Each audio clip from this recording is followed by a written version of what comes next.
Medicover పేరు వింటే జనాలకి ఎందుకంత వణుకు? అక్కడ ఇంటెన్సివ్ కేర్ యూనిట్లో జరిగే మోసాలేంటి? ఒక్క మెడికవర్ హాస్పిటల్లోనే పదే పదే ఎందుకిలా రచ్చ జరుగుతోంది? ఎన్ని ప్రాణాలు పోతున్నా మెడికవర్ హాస్పిటల్ తీరు ఎందుకు మారడం లేదు? ఐసీయూ డాక్టర్లతో మెడికవర్ యాజమాన్యం ఆడిస్తున్న డ్రామాలకు జనాలు ఎలా మోసపోతున్నారు? రోగుల ప్రాణాలను మజ్జిగ చిలికినట్లు చిలికేస్తున్నారు. వీళ్ళు అసలు డాక్టర్లేనా అంటూ వస్తున్న విమర్శలకు మెడికవర్ హాస్పిటల్ ఏం సమాధానం చెప్తుంది? పేషెంట్ల దగ్గర డబ్బులు గుంజడానికి ఐసీయూ డాక్టర్లకు మెడికవర్ యాజమాన్యం ఇచ్చే బిల్లింగ్ టార్గెట్లేంటి? ఐసీయూ పేరుతో మెడికవర్ చేస్తున్న దోపిడీపై వాయిస్ 5 స్పెషల్ ఫోకస్. మనుషులు అన్నాక జబ్బులు రాకుండా ఉంటాయా? రోడ్డు ప్రమాదాల్లో జనాలు గాయపడకుండా ఉంటారా? ఈ ప్రపంచంలో మనిషి ప్రాణానికి ఉన్న విలువ ఇక దేనికి లేదు. ప్రాణం కాపాడుకునేందుకు ఎంత దూరమైనా వెళ్తారు, ఎంత ఖర్చైనా చేస్తారు.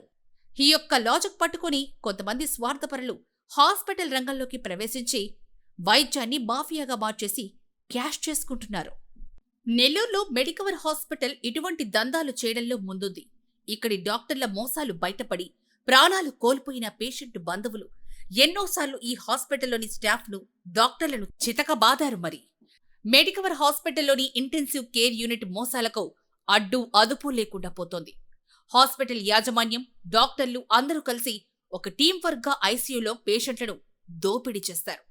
గుండె నొప్పి, కిడ్నీ ప్రాబ్లం, యాక్సిడెంట్ కేసులు అంటూ రకరకాల స్థితుల్లో హాస్పిటల్కి వెళ్తూ ఉంటారు. అప్పటి వరకు సంతోషంగా తిరుగుతూ సడన్గా కుప్పకూలిపోయి మెడికవర్ హాస్పిటల్కి చేరుకుంటే ఇక్కడ నుంచి ఐసీయూ డ్రామా మొదలవుతుంది. ఒక వ్యక్తి మెడికవర్ హాస్పిటల్కి వచ్చి ఐసీయూలో జాయిన్ అయితే మొదట అన్ని రకాల టెస్టులు చేస్తారు. చేసిన టెస్టులను బట్టి ఎంత బిల్ ఆ పేషెంట్కి వెయ్యాలో యాజమాన్యం ముందే డిసైడ్ చేస్తుంది. జాయిన్ అయిన పేషెంట్ డిశ్చార్జ్ కాకుండా వేరే హాస్పిటల్కి వెళ్లకుండా చూసుకునే బాధ్యత మాత్రం ఐసీయూ ఇన్ఛార్జ్ డాక్టర్పై ఉంటుంది. హాస్పిటల్కి వచ్చిన రోగిని మానవత్వంతో చూడరు ఇక్కడ. ఒక రోగి వచ్చాడంటే డబ్బులు సంపాదించి పెట్టే యంత్రం వచ్చింది అన్న ఆలోచనలో ఉంటారు. ఐసీయూ ఇన్ఛార్జ్ డాక్టర్ శాలరీ ఎంతుంటుందో తెలుసా? లక్షల్లో ఉంటుంది. ఇంత పెద్ద స్కామ్ను మేనేజ్ చేయాలంటే ఆ మాత్రం శాలరీ ఉంటుంది కదా. మరి తనకు ఇచ్చిన టార్గెట్ కంప్లీట్ చేస్తే దానిపై వచ్చే కమిషన్, సారీ హాస్పిటల్ పరిభాషలో ఇన్సెంటివ్ ఎంత ఉంటుందో తెలుసా? బిల్డింగ్ అమౌంట్లో 20% పైన ఐసీయూ ఇన్ఛార్జ్ డాక్టర్కి చేరుతుంది. ఇక ఆ విషయానికి వస్తే మనసు మార్చుకుని పేషెంట్ను వేరే హాస్పిటల్కి వెళ్దామని మీరు ఆలోచన చేశారంటే ఐసీయూ ఇన్ఛార్జ్ డాక్టర్ వెంటనే మీతో మొదటిగా చెప్పే మాట, బెడ్ పై నుంచి పేషెంట్ను కదిలిస్తే వేరే హాస్పిటల్కి వెళ్లేలోపే ఏమైనా జరగచ్చు. తీసుకెళ్లాలి అనుకుంటే మీరు తీసుకెళ్ళండి, నిర్ణయం మీదే అనే మాట చెప్పేస్తారు. ఆ మాటకి రోగి బంధువుల గుండె జారిపోతుంది. దీంతో పేషెంట్ బానే ఉన్నాడు కదా, ఎందుకు హాస్పిటల్ మార్చడం? ఇది హాస్పిటల్ కాదా? ఇక్కడ డాక్టర్లు లేరా అన్న ఆలోచనతో మెడికవర్లోనే కంటిన్యూ అయిపోతారు.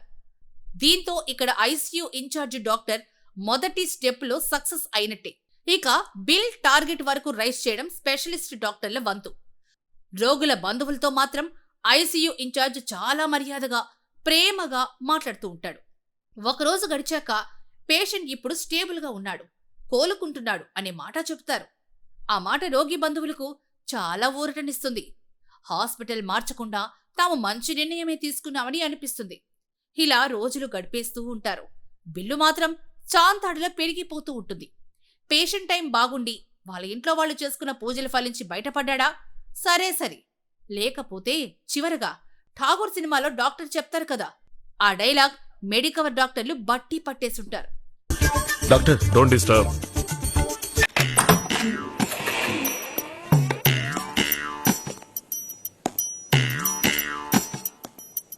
సారీ, మేము చాలా ట్రై చేశాం, కానీ మీ అన్నయ్య చనిపోయాడు అని చెప్పి మిగిలిన బిల్ అమౌంట్ కట్టేసి బాడీ తీసుకెళ్లనంటారు.